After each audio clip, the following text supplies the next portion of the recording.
Hello and welcome to Carol's Kitchen, and today I'm making turkey meatloaf. Now I use turkey mince a lot because my son is a turkey farmer, so this is a mixture of breast meat and thigh meat so it gives you a bit more flavour.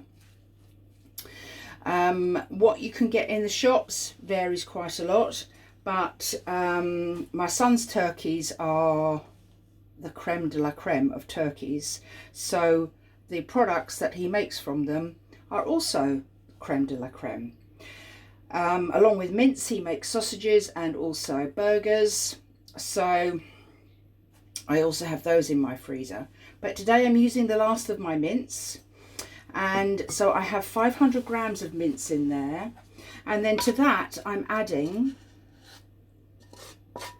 a softened chopped onion, which I've softened with some garlic.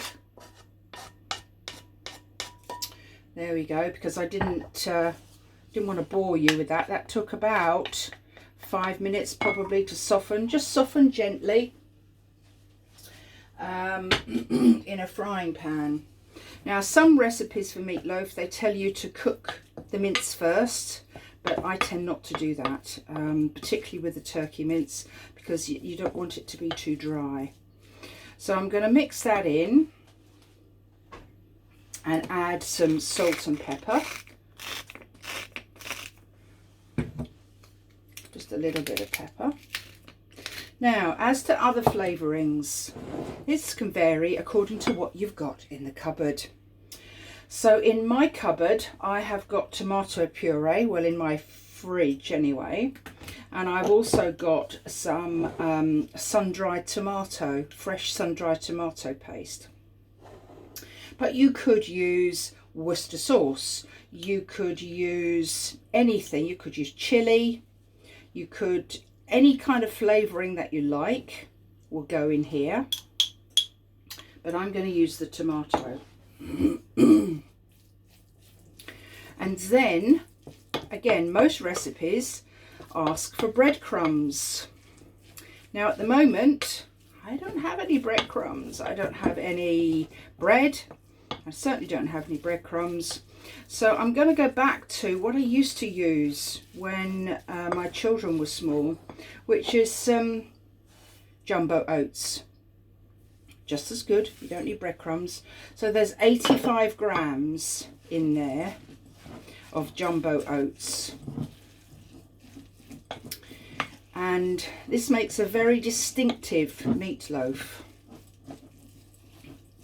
One in fact which has been requested from one of my son's school friends. So I make this differently according to whether I'm using turkey mince, lamb mince or beef mince. If I'm using beef mince, I may well add some chutney to it, because that gives it a lovely unique flavour. Right, so that's all mixed in. I'm then going to add an egg. Now, as I've done before, we break the egg into a separate bowl, just in case it's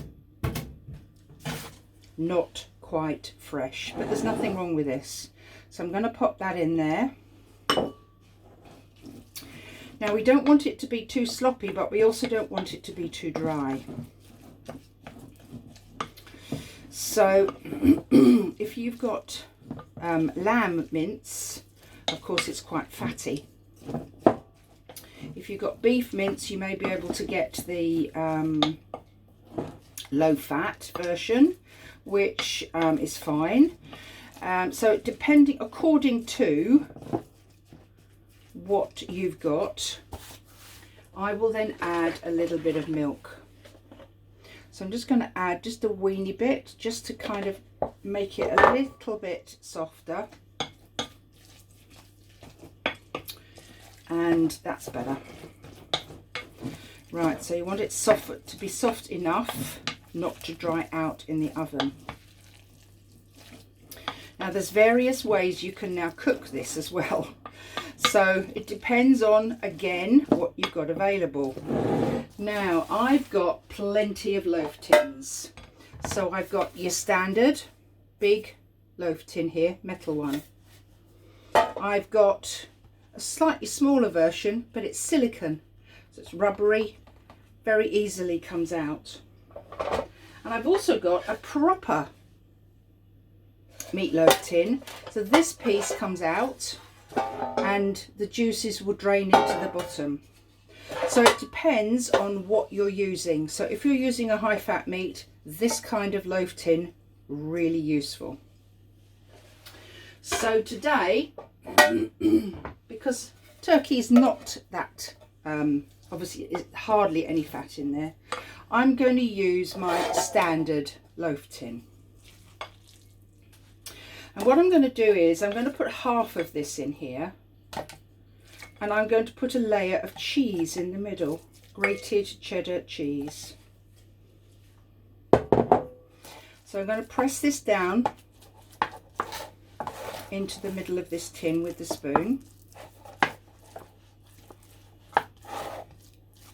just like that. In fact, I'll put a little bit more in the bottom of that. And then I'm going to sprinkle on the top, and I've got 50 grams here of grated cheddar cheese, but you could use anything. Cheddar's what I happen to have, but it would be quite nice with blue cheese in, I think. So if you've got any scraps of cheese left, put that in the bottom so it's just a single layer like that. And then I'm going to put the rest on the top. Now, another way of cooking a meatloaf is to make it into a loaf type shape and put it on a roasting tin and roast it in the oven. And I guess it depends on what kind of outcome you want. I like my meatloaf nice and soft. I don't like crunchy meat very much. So, but I have seen a recipe where you cook it in the oven on a loaf tin for 30 minutes.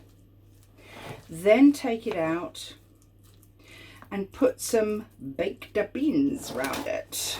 So now I don't need baked beans with my meatloaf, but I guess if you like that sort of thing, I guess that's probably an American thing, that's fine. Anyway, so there we go. There's the finished meatloaf. So you can see the oats and everything in it. And now I'm going to bake that at about 160 degrees. I have a fan oven, so if you don't have a fan oven, maybe a little bit warmer than that, maybe 170. Gas probably 4. Check it after 50 minutes and just see what's going on. Now you can cook this as it is, or you can cover it in foil. Now, because this is turkey mince, I'm going to cover this in foil.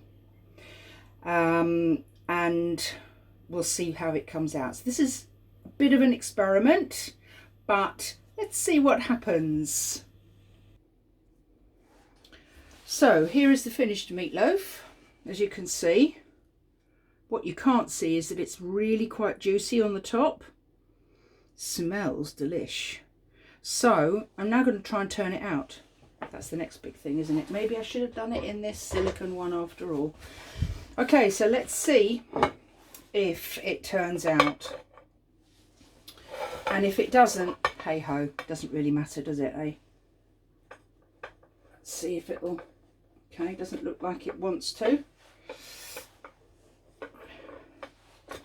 Oh, hang on.